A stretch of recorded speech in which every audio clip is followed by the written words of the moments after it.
Hello, my name is Maliki.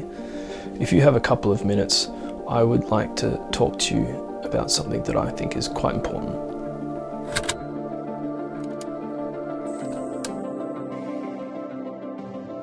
At lunchtime on Friday the 12th of June, I painted a statue of a man called James Stirling. After I finished up my arts and crafts, I sat and waited for the police to show up and arrest me. I'm just going to place you under arrest for jamming, okay? For sure. I'll just take your phone off you. Okay? So you're under arrest at this time? I was rightfully charged with destruction of public property and/or criminal damage, charges to which of course I pled guilty to. Now you might be curious as to why I caused such a kerfuffle.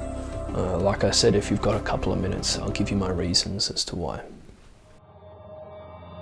So James Stirling was a British Royal Navy officer who was credited with claiming the town sites of what are now known as the cities of Perth and Fremantle, in the name of some English bloke with the crown. The sites he claimed were on sovereign land belonging to the Whadjuk people of the Noongar Nation of southwestern Australia. Now Stirling did quite a number of good things for both these cities. I myself am an indirect beneficiary of the work that he did. I started my so-called career busking on the streets of Perth and Fremantle. But that's not the reason for my illegal arts and crafts. While Stirling did a lot of good things in his life, he was also a genocidal and sociopathic mass murderer. On the morning of the 28th of October in 1834, James Stirling of the British Royal Navy led 24 foreign British officers and immigrants through sovereign Australian land to ambush and attack an encampment of a large group of Australian people on the banks of the Murray River near the town site of Pinjarra. The Australians they were planning to attack belonged to the Bindjareb people of the Noongar Nation. Stirling is quoted to have said he wanted to reduce them to weakness by inflicting such acts of decisive severity as will appall them as people. Stirling's men flanked the Australian men, women and children and forced them into the river, where they were fired on at will for what is described to be around 2 hours. Stirling himself reported 15 to 20 deaths, while others under his command reported upwards of 80 deaths. The Australians that survived reported up to 150 of their kin had been slain. What I must draw your attention to though, is that there are several primary and secondary accounts from those under command of Stirling who report that children were among the fatalities at the slaughter. The murdering of children is also reported from those on the Australian side.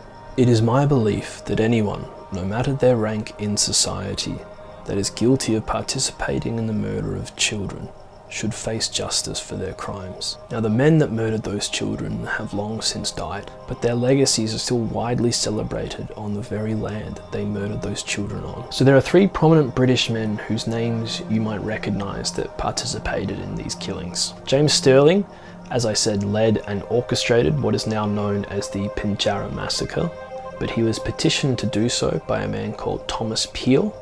Both of them were joined by a man called John Septimus Roe.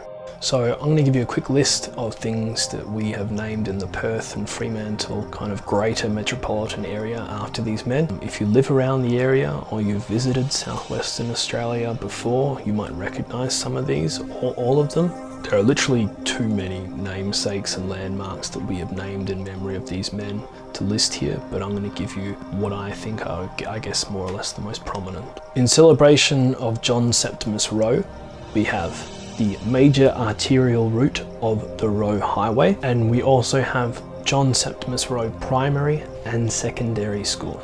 That's right, we named a high school and a primary school after a bloke who participated in the murder of Australian children. In celebration of Thomas Peel, we have a bit more.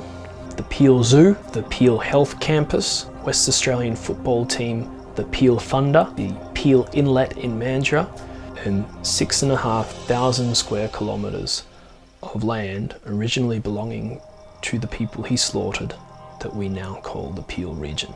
We probably have the most in celebration of Stirling. Some of his prominent ones would be the City of Stirling, the suburb of Stirling, Stirling train station, the major arterial route of the Stirling Highway, Governor Stirling Senior High School.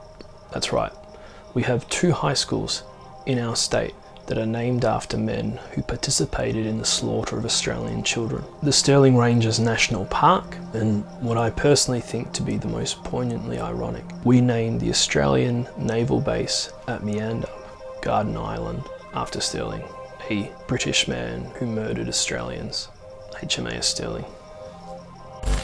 It is right that anyone that breaks the law should be held accountable. I have been and shall proudly carry the title of criminal for the rest of my life. While I did break the law, my misgivings pale in comparison to someone evil enough to eviscerate the lives of several children. James Stirling, John Septimus Roe, and Thomas Peel are all guilty of such horrible crimes, yet we do not call them criminal. We celebrate them with these landmarks, high schools and naval bases.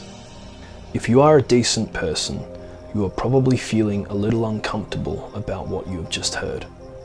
I do too. I do not feel it is appropriate that any foreigner guilty of the murder of children is worthy of the respect and honour that we treat these 3 men with. This petition is called The Right to Legacy, and signing it is how you can help. Give it your support, and I will send it to all the relevant authorities and institutions that are responsible for continuing the legacy of these criminals. Together, we can show them that we will not stand for the veneration of people capable of such evil.